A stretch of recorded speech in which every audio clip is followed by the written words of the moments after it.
하나님께서 누구이신가를 먼저 선포하는 내용이 12장 1절 말씀에 선포되어지는데, 그 하나님은 하늘을 지으시고 땅을 세우신 분이신데 사람을 만드실 때 그 안에 영을 창조하셨다는 것입니다. 하나님께서 그 창조를 어떻게 하셨는가를 표현하시면서 하나님이 어떠한 분이신가를 설명해 주고 계시는데, 하나님은 천지를 창조하신 분이시고 마지막에 하나님의 그 창조의 최종 걸작품이 우리입니다. 근데 우리를 창조하실 때 그 인격체로 만드셔서 그 안에 영을 만드셨다고, 이렇게 심령을, 사람 안에 심령을 지으시니가 이렇게 이르십니다. 이렇게 하나님이 누구이신가를 말씀하고 계십니다. 오늘 그 예루살렘을 향한 예언이죠. 가장 많이 반복되어지는 단어가 있는데요, 그것이 그날에라는 말입니다. 그래서 오늘 본문 이 스가랴서 12장 말씀은 지금 그 무너진 예루살렘을 다시 재건하는 그 일과 함께 마지막 날에, 그날에 하나님이 행하실 일들에 대한 소망으로 읽어야지 이해가 되어지는 본문입니다. 그래서 그날에 이루어질 일들을 설명하는데, 그날에 마지막 날입니다. 심판의 날인데 그 심판의 날 이후에 완전한 구원을 성취하실 그 날을 말하는 것이죠. 세 가지 비유가 소개되어집니다. 예루살렘을 향한 비유가, 첫째가 잔이에요. 그 예루살렘이 열방을 향한 잔과 같이 될 것이라고 예언하십니다. 근데 그 예루살렘의 잔을 마시고 열방이 다 취하게 될 거라는 것입니다. 이게 좋은 의미가 아니라 사실은 그 하나님의 섭리 가운데 예루살렘의 회복과 구원과 심판이 동시에 이루어지는 것을 의미합니다. 두 번째 비유는 무거운 돌이 되리라, 이렇게 말씀하십니다. 여기서 무거운 돌을 영어 성경에는 움직일 수 없는 돌이라 그래요. 근데 그 움직일 수 없는 돌을 움직여 보려고 이렇게 시도하는 많은 사람들이 크게 상함을 당할 거라는 거예요. 움직일 수 없는 돌인데 그 돌을 움직이려고 한다는 것입니다. 세 번째 비유는 화로와 같게 하리라. 유다의 지도자들이 화로와 같게 하고 곡식단 사이에 있는 횃불 같게 되리라. 심판을 말하는 겁니다. 그 많은 열방의 모든 사람들이 그날에 그 예루살렘에 모여들 것이라는 것이에요. 예루살렘을 삼켜버리려고, 예루살렘을 멸망시켜 버리려고 싸우려고 오는데, 그들을 향하여 하나님이 열심히 싸우셔서 그 열방을 다 멸하시고 예루살렘 거민들을 다시 그 땅에 살게 하리라. 이 소망의 메시지를 전하는데, 이 소망의 예언은 지금 이 스가랴가 살고 있었던 그때 당시에 포로의 땅에서 복귀한 이스라엘 민족에게는 정말 소망이 되는 이야기입니다. 그들이 성전을 하나 짓는데 아주 초라한 성전을 짓습니다. 그 솔로몬의 영광과 비교할 수 없는 성전입니다. 그런데 그들이 그 수고를 하면서 어떤 소망으로 그 일을 하게 하셨냐면, 오늘 이 스가랴 선지자를 통하여서 너희가 이전의 영광의 솔로몬의 성전을 비교해서 지금 이 현실을 바라보는 것을 말하는 게 아니라, 마지막 날에 하나님께서 회복시켜 주실 그 영광을 보여주시는데, 그때는 7절부터 8절까지는 그 영광에 대한 이야기입니다. 여호와가 먼저 유다 장막을 구원하리니 이는 다윗의 집의 영광과 예루살렘 주민의 영광이 유다보다 더하지 못하게 하려 함이라. 그날에 여호와와 예루살렘 주민을 보호하리니 그 중에 약한 자가 그날에는 다윗 같겠고, 그 중에 가장 약한 자도 다윗 같겠고, 다윗 족속은 하나님 같겠고, 무리 앞에 있는 여호와의 사자 같을 것이라. 지금 고통 가운데 있고 쓰러진 자 같고 무너진 성벽을 다시 재건하는 그들이 얼마나 수고가 많겠습니까? 방해가 많고 힘은 없고 초라한 일들밖에 할 수 없는 것 같지만, 그 일이 사실은 너무나 소중한 의미 있는 일이라는 것을 소망 가운데 붙잡으라는 것입니다. 여러분, 성도의 삶은 이 땅에서 그렇게 형통하거나 화려하거나 모든 것을 다 소유한 것 같지 않을 때가 훨씬 많습니다. 고난을 통과하고 눈물의 바다를 지날 때가 많습니다. 그러나 그때에도 하나님께서 우리에게 진짜 영광을 보여주시고 진짜 소망을 보여주셔서 우리가 그 길을 갈 수 있게 하신다는 것입니다. 그날에 하나님이 그들에게 어떠한 심령을 주신다고 하였냐면 10절 말씀입니다. 다윗의 집과 예루살렘에 있는 거민들에게 은총과 간구하는 심령을 부어주리니 그들이 찌른 바 그를 하나님을 예수 그리스도를 보게 하리라. 여러분, 우리가 눈물 흘릴 때가 많습니다.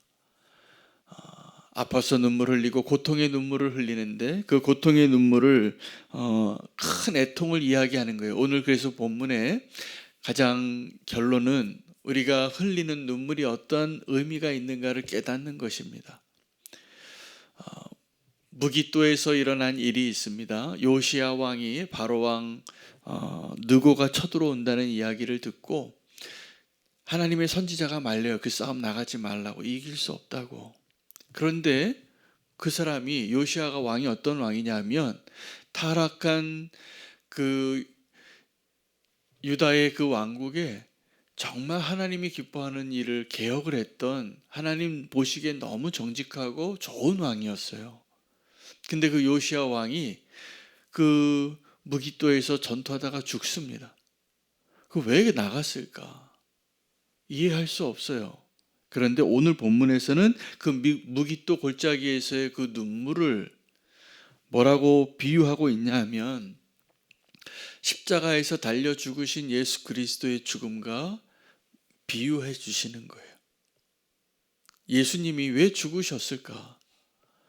예수님은 죄가 없으신데 그때 예수님을 죽이려고 외치는 자들의 그 이스라엘 민족, 유다 민족에 의해서 죽임을 당하죠. 그런데 그것은 하나의 예표예요. 마지막 날에 하나님께서 이 구원을 완성하고 하나님의 나라를 회복하는 그 일을 완성하는 그 마지막 날에 이루어질 일에 대한 예표이고 다시 그 일이 이루어질 거라는 것입니다. 그리고 12절부터 14절까지는 눈물을 소개해요. 온 땅 각 족속들이 따로 애통하게 되는데 다윗의 족속이 따로 애통하고 그들의 아내도 따로 하고, 나단의 족속이 따로 애통하고 그들의 아내들이 따로 애통하고, 레위의 족속들이 따로 하고 그들의 아내들이 따로 하고, 시므이의 족속이 따로 하고 그들의 아내들이 따로 하고, 모든 남은 족속도 각각 따로 하고 그들의 아내들이 따로 하리라. 그 마지막 날에 애통하는 자들이 있을 텐데 많은 사람들이 눈물을 흘리지만 그 눈물의 의미를 오늘 우리가 헤아릴 수 있게 설명해 주시는 본문입니다. 그날 다 웁니다. 그날에. 그리고 주님이 허락하신 새 하늘과 새 땅에는 다시 눈물이 없을 것입니다. 여러분, 요새 우리도 눈물 흘릴 일들이 있죠? 그냥 이렇게 슬플 일도 많고 또 그냥 눈물이 날 일도 많아요. 고통스러워서 울고 또 회개하면서 눈물 흘릴 것입니다. 그날에 우리가 흘릴 눈물이 무엇인가 오늘 다시 한번 확인할 수 있는 저와 여러분 되시기를 바랍니다. 여러분, 우리가 회개할 때 무엇 때문에 눈물 흘립니까? 내 지나온 날들의 잘못을 깨닫지요. 이게 회개입니다. 주님, 그래서 내가 이렇게 잘못했으니 주님께 나아가서 회개한다는 그 눈물 흘릴 때가 많습니다. 맞습니다. 내가 이렇게 잘못했으니, 이런 죄인인 걸 깨닫고 흘리는 눈물이 회개의 눈물인데, 진짜 회개의 눈물은 뭐냐면 아버지의 눈물을 아는 거예요. 그게 정말 우리를 회개하게 합니다. 내가 잘못한 것을 뉘우치는 것은 가룟 유다도 흘렸어요. 그 눈물. 통곡했다 그래요. 베드로도 흘렸어요. 그 눈물을. 예수님 3번 부인하고. 근데 정말 베드로가 흘릴 눈물, 저와 여러분이 흘리게 될 눈물은 언제 진정한 회개의 눈물을 흘리게 될까요?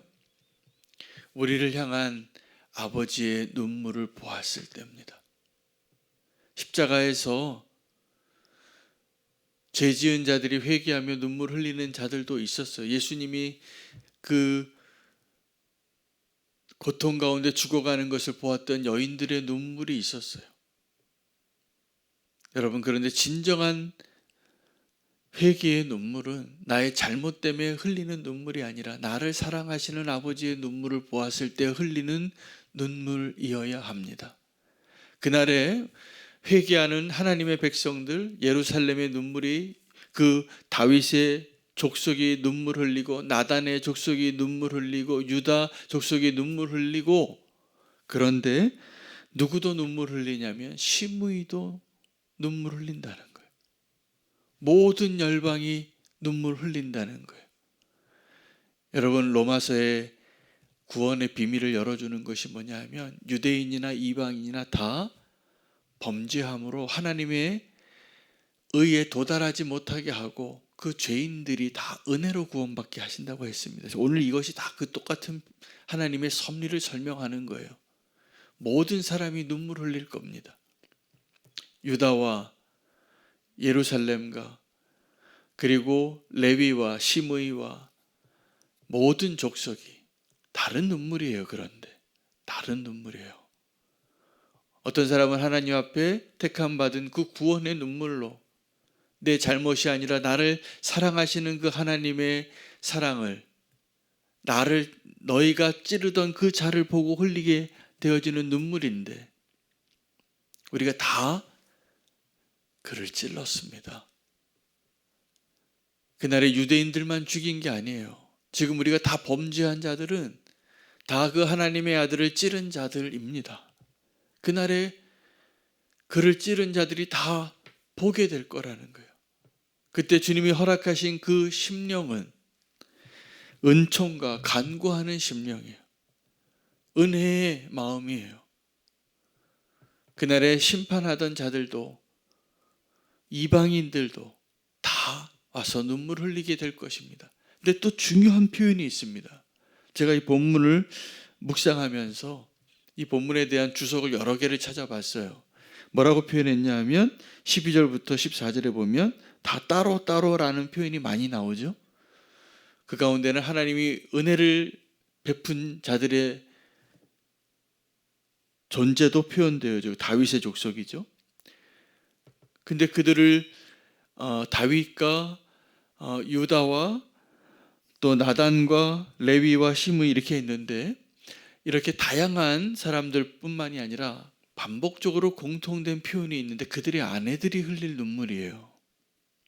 그럼 여기서 그 아내들은 각자 따로를 의미하는 것일 수도 있습니다.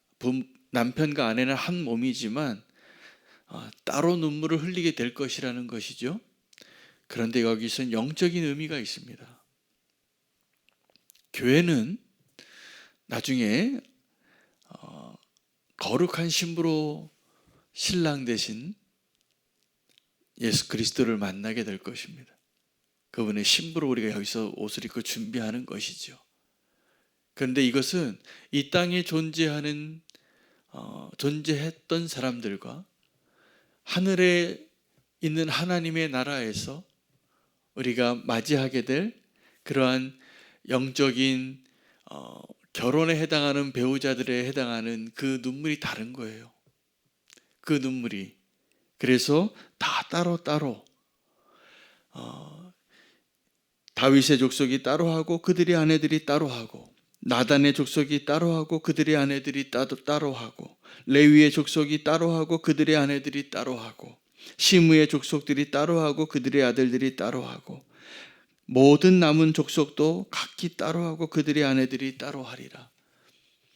그 눈물을 통하여서 오늘 주님께서 우리에게 주시는 스가랴를 통하여서 주시는 메시지는 그날에 모든 자들이 눈물을 흘리고 주님을 알게 되고 구원의 그 놀라운 영광 가운데 들어갈 소망으로 오늘을 살라라고 하는 것입니다. 우리가 흘리는 눈물 가운데 회개의 눈물과 고통의 눈물을 구별해야 합니다. 고통의 눈물이 아니라 회개의 눈물을 흘릴 수 있는 저와 여러분 되시기를 축복합니다.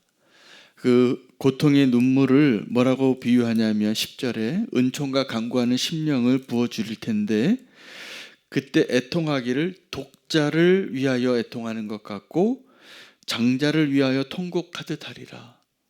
여러분, 독자가 이 장자가 누구를 의미하죠? 예수 그리스도입니다. 애굽에서 나올 때 마지막 심판이 장자의 죽음이에요. 큰 고통을 그들이 경험하게 한 것이죠. 오늘 우리의 눈물이 단지 고통의 눈물이 아니라 우리에게 구원을 베푸시는 주님의 놀라운 사랑을 깨닫고 흘리는 진정한 의미의 회개의 눈물이 되시기를 축복합니다. 오늘 우리가 흘려야 할 눈물이 있다면 그 회개의 눈물을 통해서 주님을 알게 되고 주님을 찬양하는 것입니다. 오늘 본문은 그래서 예루살렘을 구원하시는 소망의 메시지입니다. 오늘 그 눈물 가운데 하나님의 사랑을 발견하며 기도하겠습니다.